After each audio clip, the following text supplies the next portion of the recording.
Hi guys, welcome to another episode of Rock Bottom Airsoft. It's good to see you again, and if it's your first time here, then as always, it is good to see you, and I hope you're going to stick around. Okay, well, welcome to our midweek video. Now, many of you will know that have been following the channel. Normally, we'd have a gameplay video today, every weekday, every midweek, should I say rather. Usually on a Wednesday, we normally look to upload some form of gameplay video.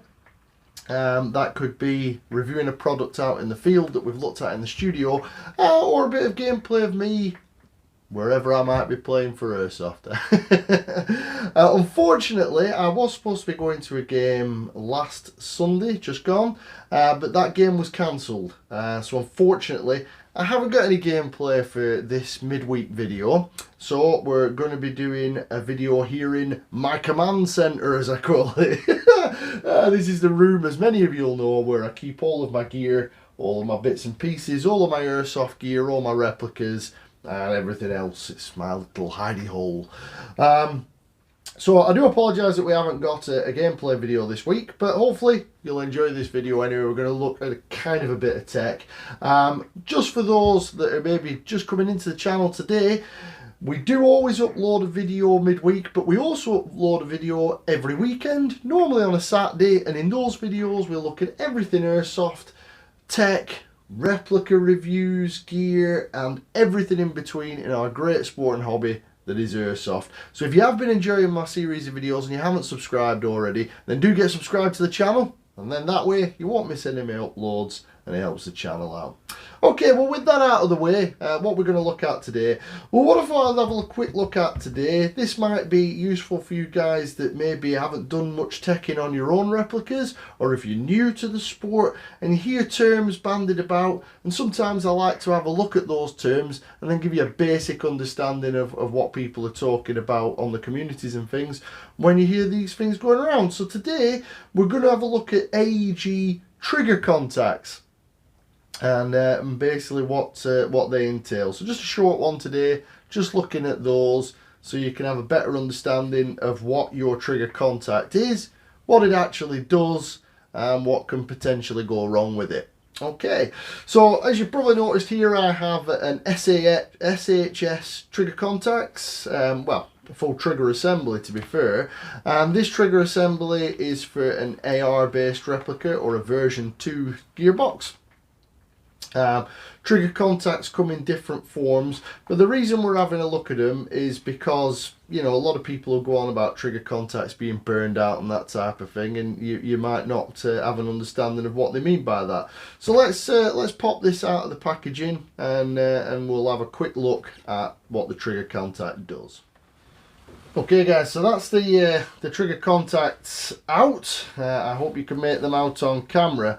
But these two metal fingers here, those are part of your trigger contact. That's what we call the female contact. And this trolley, or the trigger trolley as I would call it, that has a contact on it, which is your male contact. And basically this will sit inside your replica, and this sits inside here like this. Now obviously I'm not going to go into the full details of how you set a trigger up or how it fits in your gearbox. If you've watched any of my takedown videos, you'll see the trigger contacts in situ and also how to remove them. But the upshot is that basically your wiring loom is soldered to these metal points here, which goes off to your battery. A very simple circuit, and when you pull the trigger, this trolley slides forward, and as it slides forward, those contacts meet and make, basically. If you can make that out on camera, I hope you can make that out on camera.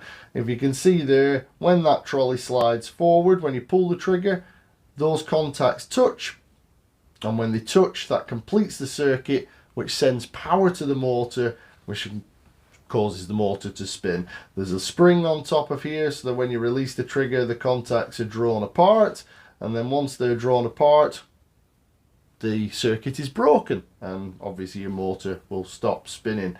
Now there is cut-off levers and things like that for semi and auto, and your selector plate is involved in that. We'll not get too much into that because we're just looking at different types of trigger contact in this short video. But that is a basic standard version 2 TM spec trigger contact or trigger trolley. So as you pull the trigger, that moves forward, makes contact, and that is how the trigger works.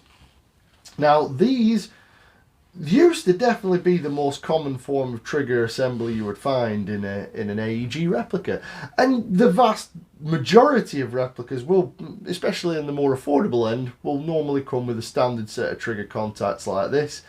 However, these days we do get a lot more to treat us in AEGs. One such example is G&G. They do their ETU range. Now that's just stands for electronic trigger unit. Now it sounds very fancy. It works in conjunction with their MOSFET and PCB or printed circuit board that they have in some of their replicas. And the upshot is that is not really its own kind of trigger switch in itself. It works off micro switches. You get micro switch triggers as well, and with a micro switch trigger, including the ETUs, what you do is you basically replace these physical trigger contacts with little depressible micro switches. Now unfortunately I haven't got a micro switch trigger at hand to show you, but the only difference is they're like little buttons, is the easiest way to say it, and when you pull the trigger it presses a little button which is a micro switch, and when that switch is depressed, that completes the circuit. That allows the current to flow and the motor to spin. When the trigger is released, the micro switch releases and that breaks the circuit. So it's basically very similar to this, but instead of having a large trigger trolley, you have a small micro switch. And micro switches tend to be much more sensitive to input. So it might make you think that you've got a lighter trigger pull or a more sensitive trigger pull, but very often in ETUs, for example, a lot of that trigger response is coming from the included MOSFET, which enables much more efficient use of the current. The final and most modern version of trigger switching that you'll find is on things such as the Gate Titan. You'll probably on communities hear a lot of people talk about the Gate Titan and their MOSFETs. I like Gate MOSFETs, don't get me wrong. The Titan MOSFET and other similar derivatives of the Titan, other companies make them, like Jeftron, will use what they call an optical trigger. Now an optical trigger is different again. They completely remove the need for a physical switch such as this or a micro switch, and they rely on an optical sensor. An optical sensor is basically picking up a beam of light. The beam of light is broken. As the beam of light is broken, then that basically closes the MOSFET and allows the current to flow to the motor. A MOSFET, as I've mentioned in a previous video when I had a long discussion about MOSFETs, because there's a lot of confusion with MOSFETs, a MOSFET is basically, the easiest way to think about it is a switch, and it takes the heavy load away from whatever your trigger contact may be, whether it's one of these, or whether it's a micro switch, or whether it's an optical sensor. But it just requires a very small signal voltage to close a MOSFET, allows the current to fly through there without burning out your contacts. So those are your different types of trigger that you'll most commonly come across. The most common by far should still be the traditional trigger trolley like this. You'll get micro switch assemblies, and you'll also get optical triggers. Now, a couple of problems with these traditional trigger trolleys is that you can get burnt out contacts. As this trigger trolley is coming together, when people talk about burnt trigger contacts, the cause for that, which you may have also heard people talk about before, is arcing or electrical arcing. And what happens is, as the contacts get close enough that they're almost made, then electricity may arc.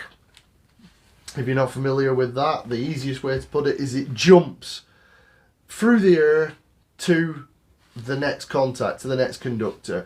And when it does that, it creates an incredible amount of heat. So if you get a lot of arcing over a prolonged period of time, then that will pit and burn the metal. on your contacts, so they'll get burned out over time with arcing because of the incredible heat that's generated. It also generates carbon.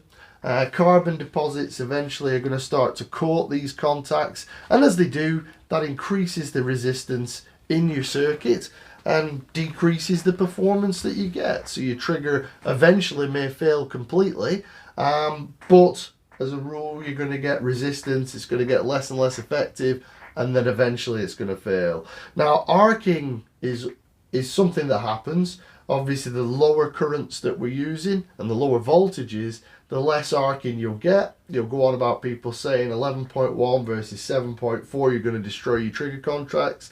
You're not going to destroy your trigger contacts with an 11.1 immediately. It's going to take time with arcing.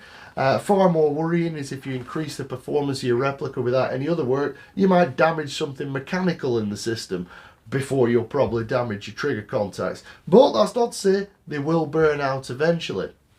Now in the vast majority of cases I've come across, the trigger is salvageable, the contacts. If you take a replica apart and you discover that it is all covered in carbon and black, or like a brown dirty mess on there, all you need to do normally is take either a very fine grained sandpaper or a small file the contacts, give them a good scrape either side of the male contact and inside the female contact, and clean them up with a bit of electrical cleaner or switch cleaner, and it'll work again. It'll last for a long time again.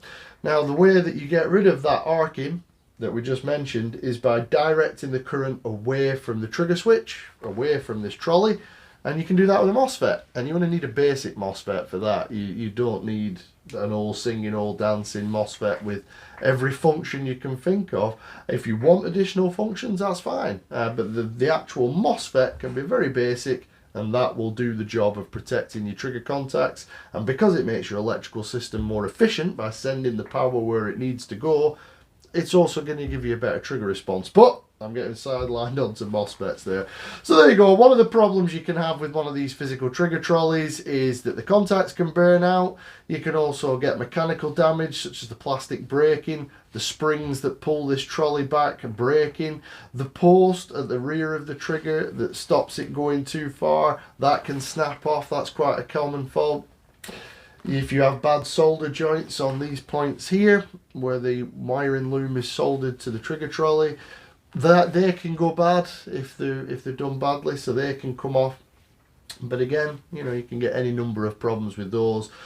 With an ETU or a micro switch trigger assembly, what you can find is that you will get something called switch bounce, which can be a problem when you attach a MOSFET to it.